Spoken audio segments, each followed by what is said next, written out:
साथीहरू as per हाम्रो knowledge अहिलेसम्म हामीले जुन देख्यौँ जब पनि कुनै प्रकोप हुन्छ चाहिँ घटना हुन्छ मार्केट अल टाइम हाई जान्छ। त्यस्तै अहिले तपाईँले यदि ध्यान दिनुभएको छ भने आन्दोलनहरू चलिरहेको छ। यो आन्दोलन तपाईँको सजिलै तपाईँको निर्मूल हुन्न निर्मूल नहुँदाखेरि यो चलिराख्ने एउटा अनगोइङ प्रोसेसमा जान्छ। अहिले यो राजावादीवाला आन्दोलन मलाई जस्तो लाग्छ है, म रङ हुन सक्छु तर मलाई त्यही लागिरहेछ हामी ग्रे लिस्टमा पनि यता परिसक्यौँ। उताबाट देश एक थरीको तपाईँको कन्टिन्युस द्वन्द्वमा गइरहेछ जसले गर्दा तपाईँको व्यापार व्यवसाय र नयाँ इन्डस्ट्रीहरू आउनेवाला छैन। त्यसले गर्दा सेयर बजार तपाईँको अल टाइम हाई जाने सम्भावना धेरै नै बढ्न सक्छ। यस्तो बेलामा अल्ट्रा लो क्याप नै पर्फर्म गर्ने हो, राइट खाँदै नयाँ हाई बनाउँदै जाने हो, मलाई त्यस्तो लाग्छ है। तपाईँ हेर्नुहोस्, तपाईँको ब्याज दर घटेको छ, तपाईँको लिक्विडिटी बढेको छ, पैसा लगानी गर्न सकेका छैन, नयाँ गभर्नर आउनेवाला हुनुहुन्छ, नेपालको अन्तिम क्वार्टर सुरु हुनेवाला छ जसमा तपाईँको क्यापिटल एक्सपेन्डिचर धेरै हाई हुन्छ। यसले गर्दा हामी अल टाइम हाईको ब्रेक गर्नको लागि अब अगाडि निस्किन्छौँ र त्यसको लागि तयारी चाहिँ गरिराख्नु होला। त्यो एकदम जरुरी छ हजुरहरूको लागि हैन। र यो अहिले जुन एउटा नयाँ शक्ति बनेको छ देवसेना, यसले कमाल गर्नेछ आउने दिनहरूमा पक्कै पनि। र काका मामा भान्जा उत्तानो प्रसाद फित्तानो प्रसाद को प्रसाद छन् हैन, सबैजनालाई सलाम छ, हेर्नु होला हाम्रो ताकत हैन। त्यति भन्न चाहे हामी जो फाइनेन्स आर्मी थिए त्यही देवसेना छन् र देवसेनामा नयाँ भर्ती पनि भइसकेका छन् हैन। ल साथीहरूलाई अब यही कुराहरू राख्दै म छु र हजुर नमस्कार। नमस्कार बसजी, के छ हालखबर? ठिक छ हजुर, आराम हुन्छ? आरामै हजुर। मैले कतिपल्ट फोन गरेँ अनि फोन उठ्दैन, कल ब्याक आउँदैन, केही अर्जेन्ट परेर गरे होला, यसो सोच्नुपर्छ नि। एउटा पनि कल आएको छैन हजुर। ल अब मलाई के रङ नम्बर दिएको हुनु पर्यो? मैले तपाईँलाई धेरै हाने, अस्ति पनि हाने, आज पनि हाने, व्हाट्सएपमा पनि हाने। त्यो अलिकति त्यो भक्तपुरको हाइवे टचको एउटा 28 आनाको चाहिँ ठ्याक्कै त्यो एसएस चोककै एउटा जग्गाको कुरा आएको थियो र मैले त्यो कुरालाई गर्न आएँ। अब त्यसलाई म भोलि अब उसमै गरौँला, अब यसमा गरौँ। म तपाईँलाई भोलि कल गर्छु, भोलि कुरा गरौँला त्यो विषयमा चाहिँ, त्यो जुन ल्यान्डको विषयमा चाहिँ होइन। अनि त्यही त यो अब हाम्रो नेभिल ब्याङ्कको सिओ नै गभर्नर हुने हो, के हो? ल तपाईँलाई के छ आइडिया? अहिले त्यो विषयमा अलिकति नबोल्नु गाह्रो हुन्छ हो। ल ठिक छ, टपिक चेन्ज। ठिक छ। अनि यो त आन्दोलन पचायो त सेयर मार्केटले। आन्दोलन जाने हो जहिले पनि यही हो। म पनि अलिअलि मलाई डाउट लागिरहेको थियो, अब कुलमानले गर्दा हाइड्रो अलिकति जान्छ कि एकदम डाउन हुने हो कि भन्ने थियो। त्यसले पनि खासै त्यस्तो धेरै भएन है। अब तीन गुणेको त्यत्रो भीषण भयो, त्यसले पनि त्यस्तो खालको एउटा हाम्रो मार्केटलाई इम्प्याक्ट पारेन। अब ग्रिड नै छ, यो हाम्रो लागि एकदमै सकारात्मक कुरो भयो। अब यस्ता कुराहरू अब डाइजेस्ट गर्दै जाने भयो। पक्कै पनि ठिक छ। अब कन्फिडेन्स हुने भयो। अब लगानी गर्नको लागि अहिले तपाईँले भने जस्तो अब सेयर मार्केट नै हो होइन। त्यसमा सबैजनाले अब एकैचोटि ठुलो बल्कमा इन्भेस्टमेन्ट नगरे पनि पार्सली मजाले तपाईँहरू हेर्दै थोत्तरै मार्केट हेर्दै जाँदा हुन्छ। अब साथीहरूलाई त हामीले गर्ने सजेस्ट हो होइन। मार्केट जता गए पनि होइन, यदि देवसेनासँगै जान्छ भने सबै स्टक देवसेनाको चाहिँ माथि जान्छ नै, त्यति म जान्छु। सो यो कुरा एकदम क्लियर हुनु पर्यो कि मार्केट जता गए पनि हामीले हाम्रो लक्ष्य क्लियर राख्यौँ भने हामीले त्यहाँ पैसा बनाउन सक्छौँ। कुनै ठुलो कुरा होइन हाम्रो लागि है त्यो। अब अहिले 20-50 रुपियाँ खाएर फालिहाल्नु पर्ने, सेलिङको लागि आत्तिहाल्नु पर्ने केही उ छैन। तपाईँहरूले मजाले सक्नुहुन्छ राइट सेयरसम्म वेट गर्नु होइन। सिन्धुकै अब कुरामा पनि राइट सेयर खाने नै हो, हामी सबैले राइट सेयर खाने नै हो है। राइट सेयर खाने नै हो। अरू ठिक छ। तपाईँ यहाँ 10 मिनट बरु साथीभाइले टाइम दिनु छैन, कहाँ कहाँ छम्माहरूसँग गफ गरेर फेरि हामीलाई हेरेको हेरे बनाएर के गरे होला बुढो। के गर्दैन टिकटक भनेको इन्टरटेनमेन्ट बिजनेस हो। यो इन्टरटेनमेन्ट बिजनेसमा मान्छेलाई ज्ञानको सँगै इन्टरटेनमेन्ट पनि दिनुपर्छ। म जुन कुरामा विश्वास गर्छु त्यो त हामीले पनि ल्याउँ त्यो त। अब तर अब फेरि 10 मिनटको टाइम छ, फेरि मैले मात्रै 10 मिनट ओभर दिँदाखेरि साथीहरूलाई अन्याय हुन्छ। मैले गुड नाइट भने भोलि बिहान हजुरलाई म फोन गर्छु, मलाई एकचोटि मोबाइल नम्बर फेरि मलाई मेसेज चाहिँ गरिदिनुहोस् त, मैले मिस्टेकली पो डायल गरेँ कि है। तपाईँको वाट्सएपमा आएको छ हाई भनेर। हो ल म त्यसमा भोलि बिहान गफ गर्छु। ल हस्, गुड नाइट।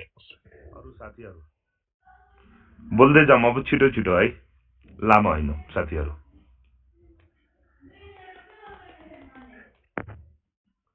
साथीहरूले टाइम भेटेको छ बोल्नुहुन्छ भने बोल्नुहोस्, नत्र म अरू लड। दाइ नमस्ते। नमस्कार हजुर।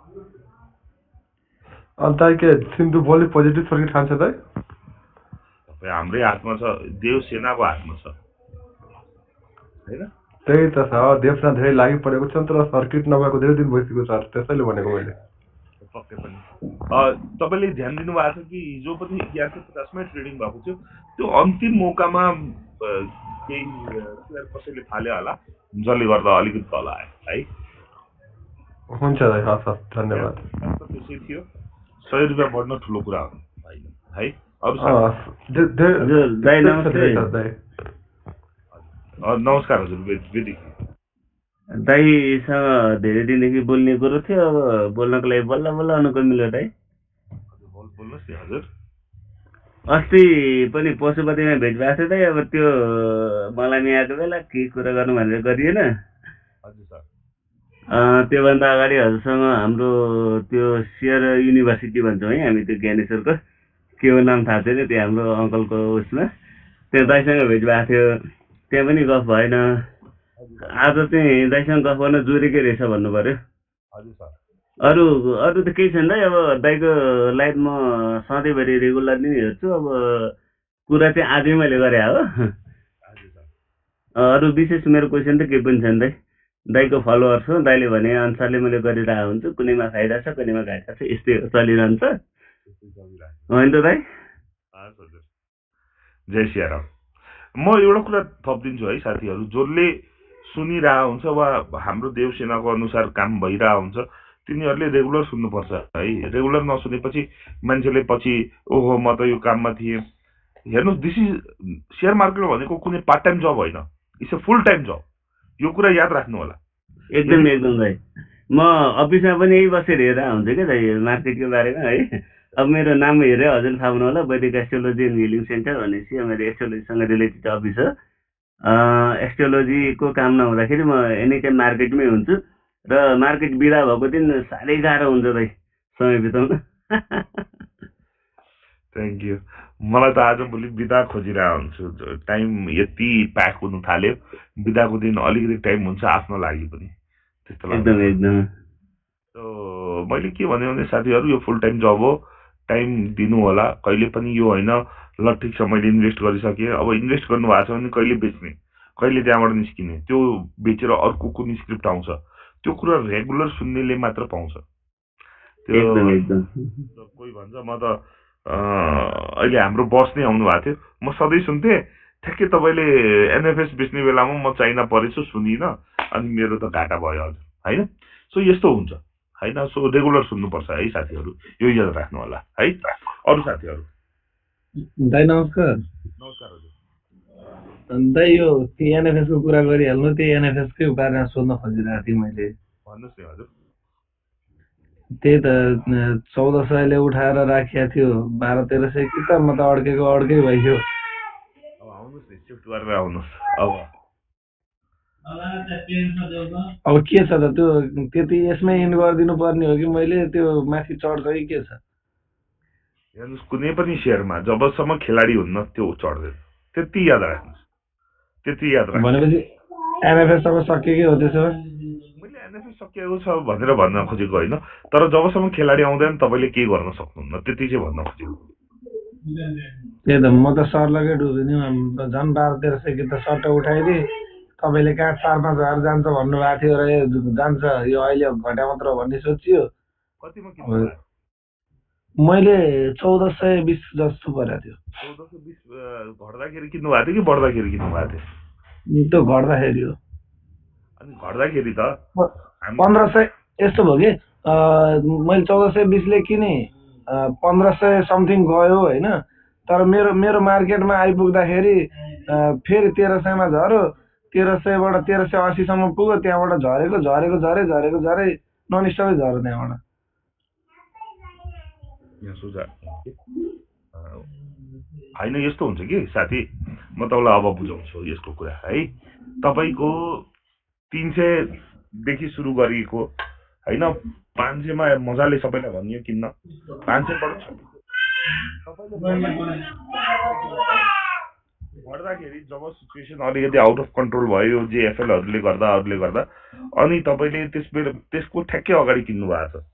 सो हजुरले के बुझ्नु पर्यो भने जुन बेला सुरुवाती दौर हुन्छ नि, सुरुवाती जब रुझान आउँछ त्यस बेला किन्ने हो कि सेयर।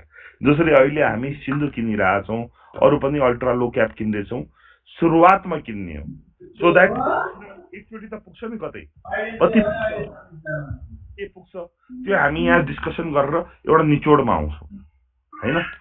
यो कुरा हजुरले अलिकति तपाईँले के गर्नुभयो भने घट्दाखेरि किन्नुभयो, ठ्याक्कै त्यस बेला मेरो एक्जिटको बेला पर्यो तपाईँलाई अलिकति। तर 1150 मा त भनेको थिएँ मैले, म 1250 कि 1150 मैले भनेको थिएँ म एक्जिट गर्दैछु है। अनि मैले बेचिरहेको थिएँ, अनि साथीहरूले अलिक बढी रियाक्ट गरिदिनु भयो जस्तो छ। तर बोल्नु त पऱ्यो नि यार, मैले गर्दा किनेको छ भने मैले बेच्दाखेरि पनि भन्नु पऱ्यो नि होइन। त्यही त फस्यो, अब 18 मा पर्यो, के गर्ने बनाइदियो। झन् अरू त्यो नर्मल यो एमबिजेसी एचआरएलहरू बेची झन् त्यसमा हालेको त्यही पो सर्लको बनाइदियो। केही छैन हजुर, अब फेरि आउनु होला, केही फरक अमृत सर अहिले हामी सिन्धु मात्र हो सर। इभन सर हजुर सर सुन्नु न, अब अमृत सरको कुरा अहिले एनएफएससँग जोडियो। मैले फेरि जोइन गरेँ होइन। अब म पनि त्यही हो, मैले अघि सरले पनि त्यो कुरा जोड दिनु पर्यो उहाँलाई, एउटा खालको कन्फिडेन्स भएको कुरा गर्ने छैन भएकै बेलामा ठ्याक्कै एक्जिट हुने बेलामा भइएन भन्ने कुरामा अमृतजीको र मेरो लगभग एउटै पीडा हो। अब लास्ट टाइम चाहिँ हामी सिन्धुको एजिएममा पनि यो कुरामा अलिअलि डिस्कसन भएको छ अमृतजी होइन। बरु भोलि चाहिँ 10-20 रुपियाँ तलमाथि हुन सक्ला होइन। अब एनएफएसको केसमा 10 रुपियाँ बढ्ला, 20 रुपियाँ बढ्ला घट्ला, तर चाहिँ तपाईँको किता 1200 धेरै पनि रहन्छ। मेरो त तपाईँ 5500 किता छ, मैले अहिले पनि बेचे छैन होइन। अब मेरो पनि लगभग तपाईँको जस्तो 1400 चाहिँ होइन, मैले एभरेजिङ गर्दै लगभग 1200 समथिङ 30-40 रुपियाँ जस्तो छ।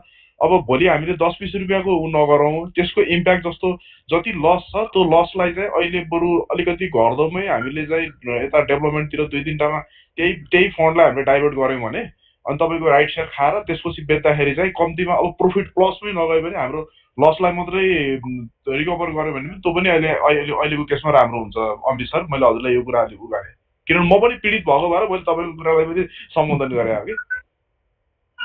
ठिक छ सर, ठिक छ। अहिले हाम्रो चाहिँ यो जोशीको के छ सर? जोशीको त अझै 6 महिना लाग्छ। 6 महिना लाग्छ। तपाईँले जोशीमा कि अब जोशी तपाईँले होल्ड नै गर्ने भने 6 महिना होल्ड गर्नु, नत्र भने अब अहिले डेभलपमेन्टतिरै फोकस हौँ कि हामी, अहिले हाइड्रोतिर नलागौँ। जोशी मैले आधा त हुत्याइदिइसकेँ, आधा जति छ। अहिले अब तपाईँको लास्ट डे सर्किट हानेको छ होइन, तपाईँले फालिदिनु न। त्यही त मैले किनेको 335 किनेको थिएँ मैले, 470 समथिङले आधा हुत्याइदिएँ। अब मसँग 11-12 छ त्यस्तै होइन। अब सुन्नु, अस्ति सर्किट लाग्छ, त्यसले गर्दाखेरि अब फेरि सर्किट लाग्ने भन्ने सम्भावना अलिक कमै हुन्छ होइन। अब फेरि घट्न सक्छ, त्यसले गर्दा तपाईँले फर्स्ट आवरमा जोशी बेच्दा राम्रो हुन्छ। हुन्छ सर है। हस् गुड नाइट। अरू साथीहरू? दिपेन्द्र सर नमस्कार। भोलि सिन्धु त उड्ने भयो के अरे सर? सप्तकोशीको के छ सर? सप्तकोशीको पनि पालो होला नि? आउँछ पहिला यसलाई त गन्तव्यमा पुर्याउँ अलिकति। त्यो त पुर्याउनु पर्छ। अनि यो 29 नम्बर वर्ग पनि तपाईँकै हो र सर? सिन्धुको अलि राम्रै होल्डिङ मानेको थिएन मैले।